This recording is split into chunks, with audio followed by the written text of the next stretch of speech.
Kamusta sa lahat mga kaibigan sa Call of Valor? Ngayon ipapakita ko kung paano ayusin ang mikropono na hindi gumagana sa Windows 10. Para dito, pumunta sa Start. I-type dito, Microphone Privacy Settings. Oo, pumasok at i-on ang Microsoft Access para sa mga app na hindi gumagana ang mikropono. I-on lang ang Microsoft Access para gumana.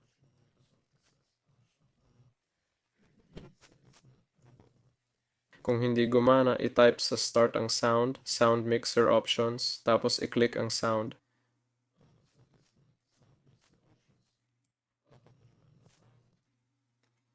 Dito i-click ang all sound devices o more sound settings. Oo, dito piliin ang recording, i-click ang mikropono mo at i-click ang set as default device. Yan. At i-click ang OK. Yan lang. Sample Valor. Paalam sa lahat.